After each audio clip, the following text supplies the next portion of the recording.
Hello student, আমি আজ তোমাদের ক্লাস 10-এর এবিটি টেস্ট পেপারের বাংলার 3টে পেজ 311, 351, 375 এই 3টে পেজের 2.4-এর যে ব্যাকরণ অংশগুলো এসে সেগুলো একটু বলে দিচ্ছি। এরকম ভিডিও আমি আগেও আপলোড করেছি, আবার 3টে পেজ আজকে তোমাদের বলে দিচ্ছি। দেখো, প্রথমে 311 পেজ দেখতে পাচ্ছি।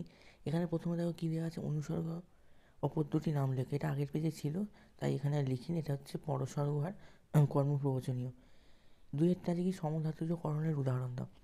এটা কি দিয়েছে দেখো, না, সমধাতুজকরণ উদাহরণসহ এরকম নামকরণের কারণ। এটা হচ্ছে ক্রিয়াটি যে ধাতু থেকে নিষ্পন্ন হয়, করণটিও সেই ধাতু থেকেই নিষ্পন্ন হয়, তাই এইরকম নাম। তিনেরটা কি দিয়েছে দেখো, আমরা ফিরেছি দৌড়ে দৌড়ে। এটা হচ্ছে কারক বিভক্তি নির্ণয় করতে বলেছে। এটা কী হবে, অধিকরণ কারকে এ বিভক্তি। চারে কি আছে, দম্পতি কোন সমাসের উদাহরণ, এই সমাসে আরেকটি উদাহরণ দাও। দম্পতি হচ্ছে জায়া ও পতি, এটা হচ্ছে দ্বন্দ্ব সমাস। এরকম আর একটা হচ্ছে ভালো মন্দ। পাঁচে গিয়ে যে পূর্বপদের সংখ্যাবাচক বিশেষণ হয় কোন সমাসে, একটি করে উদাহরণ দাও। দেখো, দ্বিগু সমাসে যেমন হচ্ছে পঞ্চবটি বা তেমাথা। এবার আমরা ছয়ে দেখি, লেখককে নেশাগ্রস্ত করে সমাসবদ্ধ পদটি চিহ্নিত করে ব্যাসবাক্য সহ সমাসের নাম লেখো। এখানে সমাসবদ্ধ পদ হচ্ছে নেশাগ্রস্ত, তো এটা ভাঙলে হয় নেশা দ্বারা গ্রস্ত করণ তৎপুরুষ। এবার সাতেরটা হচ্ছে কি, সাথে দিয়েছে হচ্ছে এইবার সরে পড়ো, নেতিবাচক বাক্যে পরিণত করতে বলেছে। এইবার আর দাঁড়িয়ে থেকো না।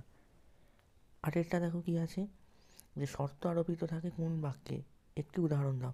এটা হচ্ছে জটিল বাক্যে একটি উদাহরণ হচ্ছে যদি বৃষ্টি পড়ে তাহলে যাবো না। এবার আমরা নয় দেখে নিই, ক্রিয়ার অর্থ প্রাধান্য পায় কোন বাচ্চে, এটা হচ্ছে ভাব বাচ্চে। আর হচ্ছে বৃষ্টিতে ধুয়ে দিল আমার পায়ের দাগ, কর্মবাচ্যে রূপান্তর করো, বৃষ্টির দ্বারা আমার পায়ের দাগ ধুয়ে দেওয়া হলো।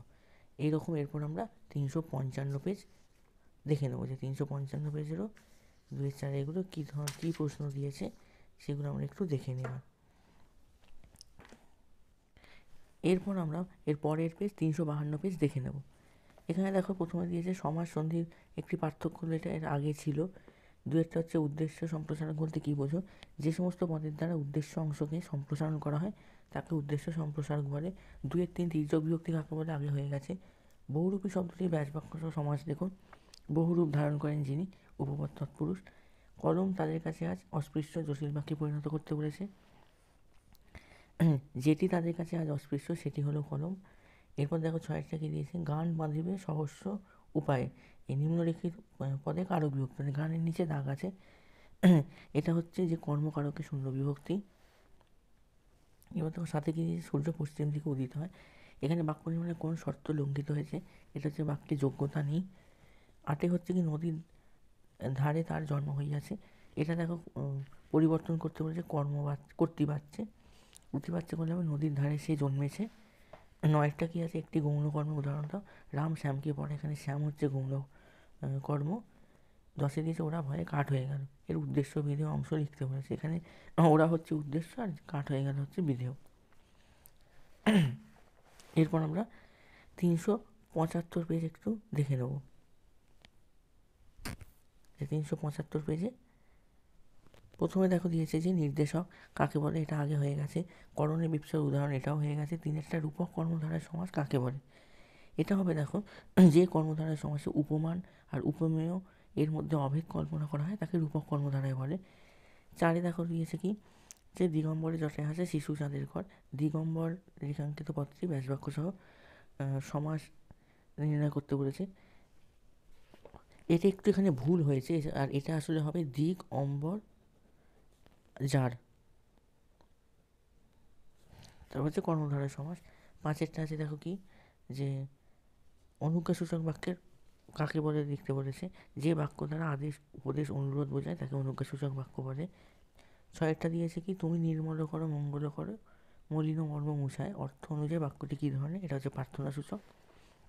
সাথেরটা বাচ্য পরিবর্তনের সময় কী কী বিষয় পরিবর্তন ঘটানো যায় না, ক্রিয়ার কাল আর অর্থের পরিবর্তন ঘটানো যায় না। আটে কি আছে, তারা আর স্বপ্ন দেখতে পারলো না, এটা হচ্ছে তোমাদের ভাববাচ্যে পরিবর্তন করতে বলেছে। এটা হচ্ছে তাদের আর স্বপ্ন দেখা হলো না। নয়টা কি আছে, তোমার রাজনীতির সঙ্গে আমার কোনো সম্বন্ধ, তোমার রাজনীতির সঙ্গে আমার সম্বন্ধ জিজ্ঞাসা চিহ্ন, এটাকে হচ্ছে নাবাচক বাক্যে করতে, তোমার রাজনীতির সাথে আমার কোনো সম্বন্ধ নেই। 10-এরটা হচ্ছে নিত্য সমাস কাকে বলে, এটাও আগে হয়ে গেছে। তাই দেখলে এইভাবে আমি তোমাদের 3টে পেজ আরও বলে দিলাম। এরকম পরের আরও 3টে পেজ পরের ভিডিওতে আমি দিয়ে দেবো।